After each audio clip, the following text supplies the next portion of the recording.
kita berjumpa lagi. Saya akan membawakan satu lagu pujian. Tapi sebelumnya, jangan lupa di like, share, dan subscribe agar kita tetap bertemu. Firman-Mu pelita bagi kakiku, terang bagi jalanku. Firman-Mu pelita bagi kakiku, terang bagi jalanku. Waktu ku bimbang dan hilang jalanku, tetaplah Kau di sisiku, dan takkan ku takut asal Kau di dekatku, besertaku selamanya.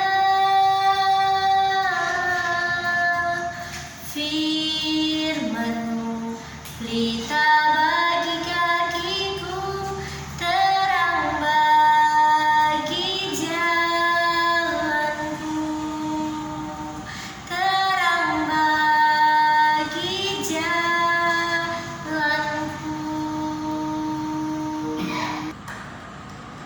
Shalom, salam sejahtera.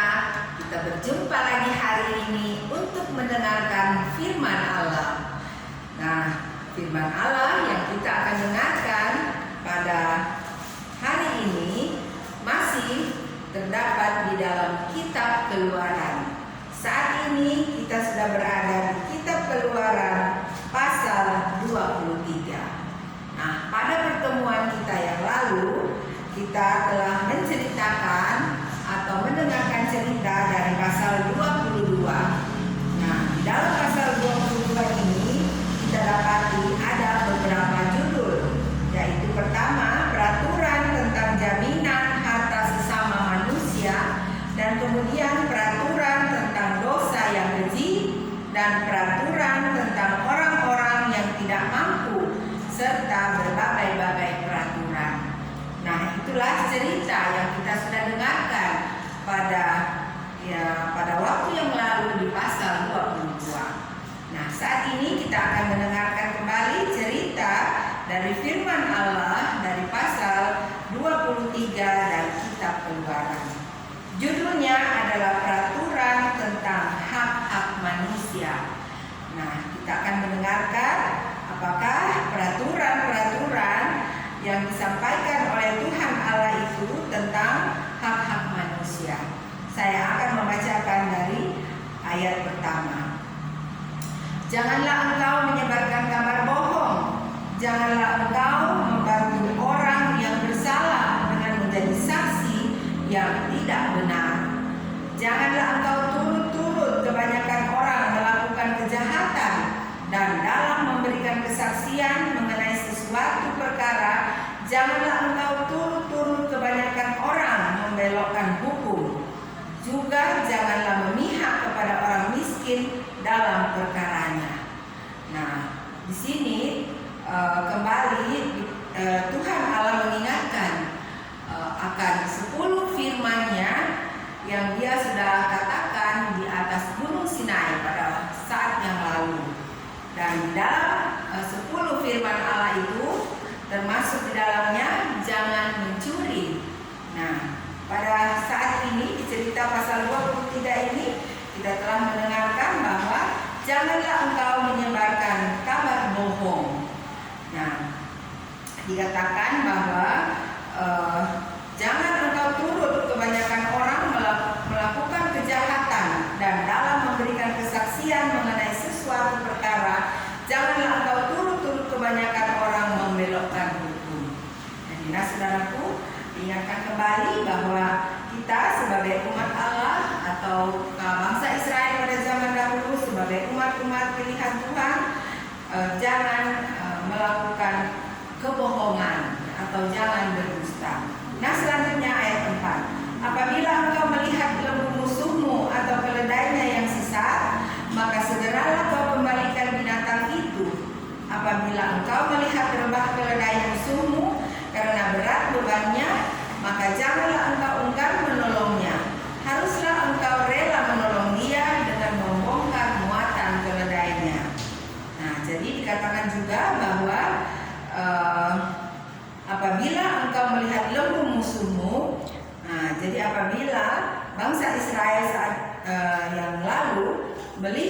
lembu musuhnya atau keledainya yang tersesat, maka segeralah mereka mengambil akan keledai itu, kemudian mengembalikan atau membawa kepada pemiliknya. Dan selanjutnya apabila mereka melihat akan seekor keledai bersama musuh mereka yang sedang membawa beban yang banyak, sehingga keledai ini tidak mampu lagi untuk menopang akan beban yang berat itu dan dia jatuh, maka itu harus ditolong. Nah, jadi walaupun itu musuh daripada mereka, tapi mereka tetap harus menolong akan orang tersebut bersama dengan keledainya. Nah, kemudian kita akan teruskan di ayat 6. Janganlah engkau memperkosa hak orang miskin di antaramu dalam perkaranya. Haruslah kau jauhkan dirimu dari perkara dusta. Orang yang tidak bersalah dan orang yang benar tidak boleh kau bunuh. Sebab aku tidak akan membenarkan orang yang bersalah. Suap janganlah kau terima, sebab suap membuat buta mata orang-orang yang melihat dan memutarbalikkan perkara orang-orang yang benar. Orang asing janganlah kamu tekan, karena kamu sendiri telah mengenal keadaan jiwa orang asing, sebab kamu pun dahulu adalah orang asing di tanah Mesir. Nah, di sini dikatakan juga bahwa janganlah mereka itu menerima suap, ya. Mengapa? Karena dikatakan bahwa apabila mereka menerima suap itu dapat membuat, dikatakan di sini dapat membuat buta mata orang yang melihat dan memutarbalikkan perkara orang-orang yang benar. Nah, jadi dengan mereka menerima suap, maka mereka akan berbohong, tidak mengatakan perkara yang benar. Jadi kata firman Tuhan, mereka tidak boleh melakukan itu. Selanjutnya di ayat 10. 6 tahunlah lamanya engkau menabur di tanahmu dan mengumpulkan hasilnya. Tetapi pada tahun ke-7 haruslah engkau membiarkannya dan meninggalkannya begitu saja, supaya orang miskin di antara bangsamu dapat makan, dan apa yang ditinggalkan mereka haruslah dibiarkan dimakan binatang hutan. Demikian juga kau lakukan dengan kebun anggurmu dan kebun zaitunmu. Nah, saudaraku, di sini ada satu lagi yang baik, ya, yang kita dapatkan lagi di dalam cerita ini. Itu dikatakan apabila bangsa Israel mereka mempunyai ladang dan mereka mengolahnya itu, mereka harus mengolahnya hanya 6 tahun.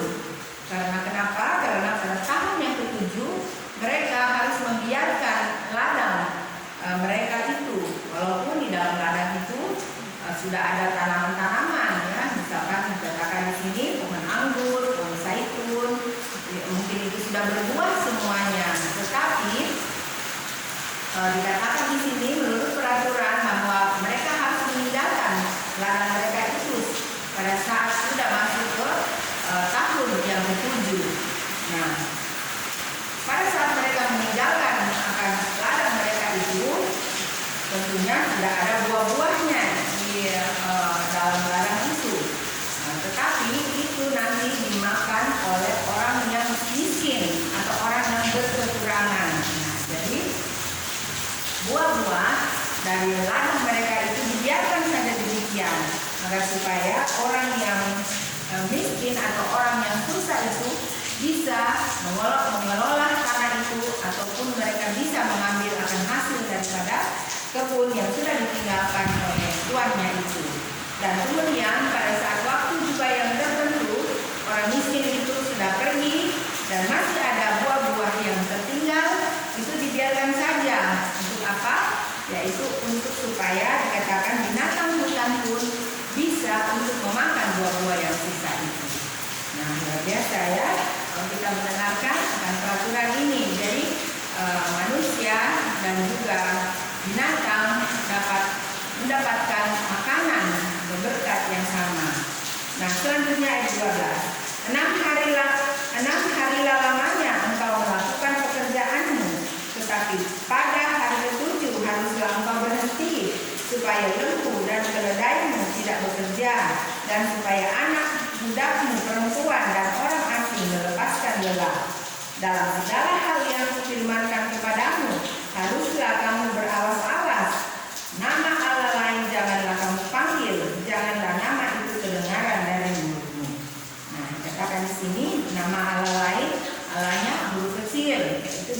dewa-dewa ya, atau berhala-berhala. Jadi Tuhan Allah memfirmankan bahwa bangsa Israel atau umat pilihan Allah ini harus berawas-awas agar supaya mereka jangan memanggil nama Allah lain selain daripada nama Tuhan Allah.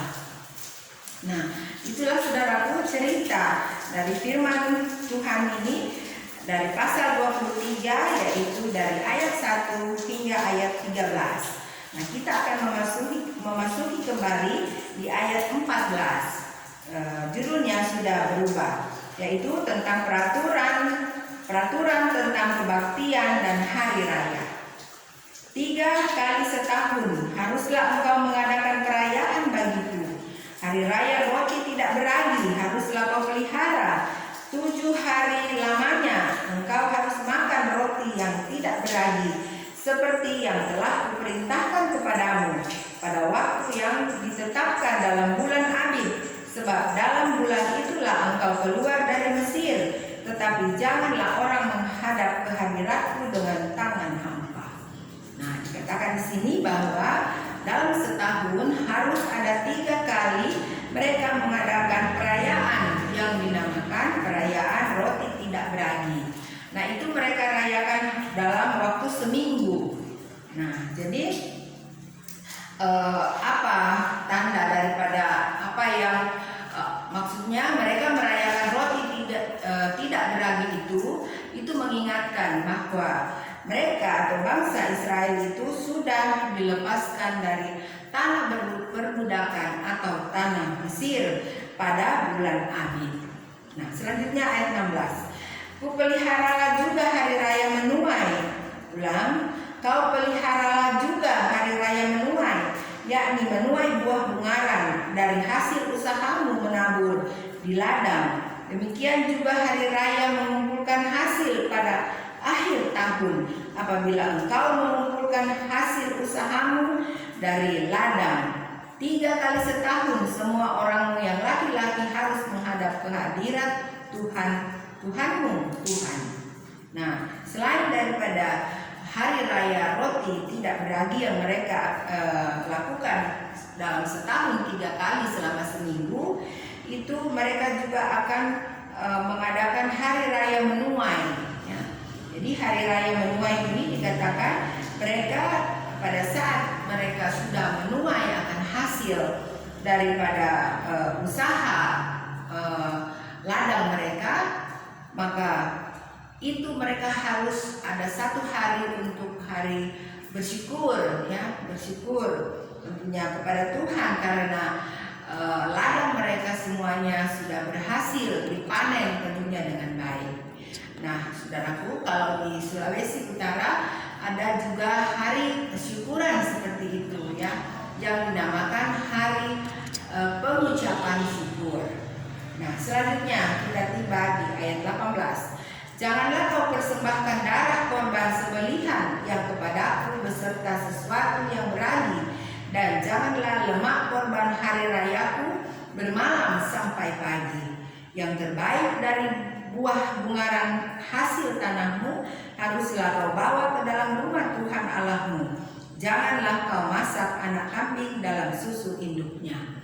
Nah, jadi dikatakan juga bahwa pada saat mereka masuk ke dalam rumah Tuhan, mereka tidak masuk dengan tangan hampa, tetapi mereka akan membawa hasil buah ya, hasil buah yang mereka sudah panen itu yang terbaik tentunya diberikan untuk Tuhan sebagai persembahan.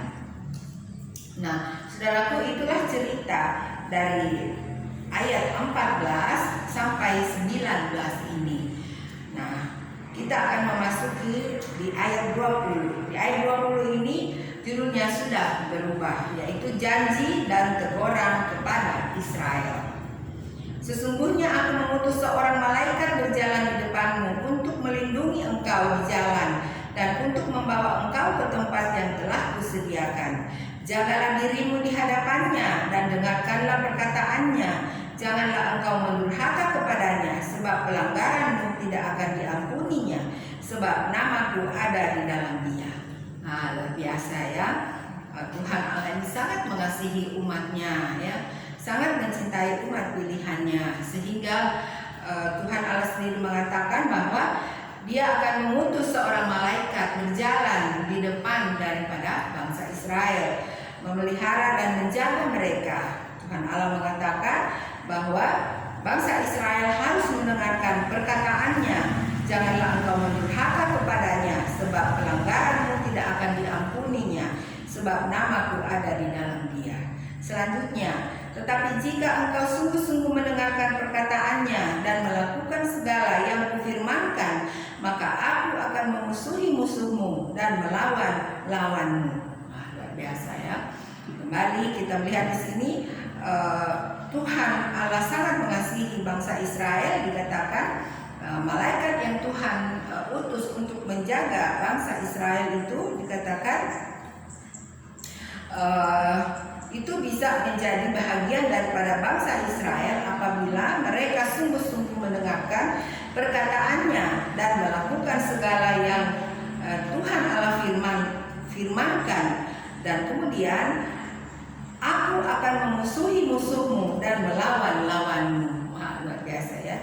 Jadi apabila ada orang yang mau membuat celaka akan umat-umat Tuhan, maka Tuhan Allah lah yang langsung berhadapan dengan mereka. Kemudian, sebab malaikatku akan berjalan di depanmu dan membawa engkau kepada orang Amori, orang Het, orang Feris, orang Kanaan, orang Hefi, dan orang Yebus, dan aku akan melenyapkan mereka. Janganlah engkau sujud menyembah kepada Allah mereka. Nah, Allah di sini huruf kecil berarti berhala-berhala, ya, atau dewa-dewa. Janganlah engkau sujud menyembah kepada Allah mereka atau beribadah kepadanya, dan janganlah engkau meniru perbuatan mereka, tetapi haruslah engkau memusnahkan sama sekali patung-patung berhala buatan mereka dan tugu-tugu berhala mereka. Haruslah kau remukkan sama sekali. Tetapi kamu harus beribadah kepada Tuhan Allahmu, maka Ia akan memberkati roti makananmu dan air minumanmu, dan aku akan menjauhkan penyakit dari tengah-tengahmu. Luar biasa, ya, satu janji lagi yang istimewa yang Tuhan Allah janjikan kepada umat-umatnya atau umat pilihannya. Dikatakan sebelum mereka memasuki akan tanah Kanaan yang dijanjikan oleh Tuhan Allah itu, Tuhan Allah sudah memberitahu kepada mereka bahwa mereka tadi harus berawas-awas, ya. Jadi dikatakan jangan sujud menyembah kepada Allah atau dewa-dewa orang di mana atau orang-orang di dalam tanah Kanaan itu, ya. Dikatakan juga mereka harus dikatakan memusnahkan sama sekali patung-patung berhala buatan mereka dan tugu-tugu berhala mereka haruslah kau remukkan sama sekali, ya. Jadi semuanya itu harus dihancurkan, harus dibinasakan oleh bangsa Israel sehingga mereka tidak ikut untuk menyembah kepada berhala-berhala tersebut. Nah, selanjutnya 26. Tidak akan ada di negerimu perempuan yang keguguran atau mandul. Aku akan menggenapkan tahun umurmu. Kengerian terhadap aku akan kukirimkan. Ulang, kengerian terhadap aku akan kukirimkan mendahului engkau. Aku akan mengacaukan semua orang yang kau datangi, dan aku akan membuat semua musuhmu lari membelakangi engkau. Lagi aku akan melepaskan tabuhan mendahului engkau, sehingga binatang-binatang itu menghalau orang Hefi, orang Kanaan, dan orang Het itu dari depanmu. Aku tidak akan menghalau mereka dari depanmu dalam 1 tahun, supaya negeri itu jangan menjadi sepi, dan segala binatang hutan jangan bertambah banyak, melebihi engkau. Sedikit demi sedikit aku akan menghalau mereka dari depanmu, sampai engkau beranak cucu sedemikian, hingga engkau dapat memiliki negeri itu. Aku akan menentukan batas daerahmu dari laut Tiberaus sampai laut Filistin, dan dari padang gurun sampai sungai Efrat. Sebab aku akan menyerahkan penduduk negeri itu ke dalam tanganmu, sehingga engkau menghalau mereka dari depanmu. Janganlah mengadakan perjanjian dengan mereka ataupun dengan Allah mereka. Allah ini kembali adalah huruf kecil, berarti dewa-dewa mereka, ya. Nah, ayat 33 sebagai terakhir. Mereka tidak akan tetap diam di negerimu, supaya mereka jangan membuat engkau berdosa kepadaku dengan beribadah kepada Allah mereka atau dewa-dewa mereka, sebab tentulah hal itu menjadi jerat bagimu. Nah, saudaraku, inilah janji-janji Tuhan ya. Jadi janji-janji Tuhan ini sangat baik ya, dan tentunya bangsa Israel kalau mendengarkan akan firman ini, maka mereka akan berbahagia karena begitu besar, begitu banyak janji-janji yang Tuhan berikan kepada bangsa Israel atau umat pilihan Allah ini apabila mereka menurut akan perintah-perintah atau peraturan-peraturan yang Tuhan Allah berikan kepada mereka. Nah, saudaraku, saya percaya saudaraku sudah menyimak akan cerita yang baru saja kita dengarkan ini dari pasal 23.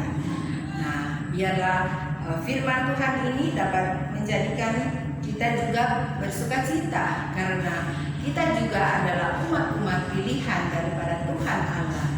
Nah, jadi janji daripada Tuhan Allah ini tentunya juga menjadi bahagian daripada saya dan saudaraku. Nah, saudaraku, dimanapun saja Anda berada, kiranya kasih daripada Tuhan Allah selalu menyertai saudaraku semuanya. Terima kasih sudah bersama-sama dengan saya untuk mengikuti cerita yang indah dari dalam buku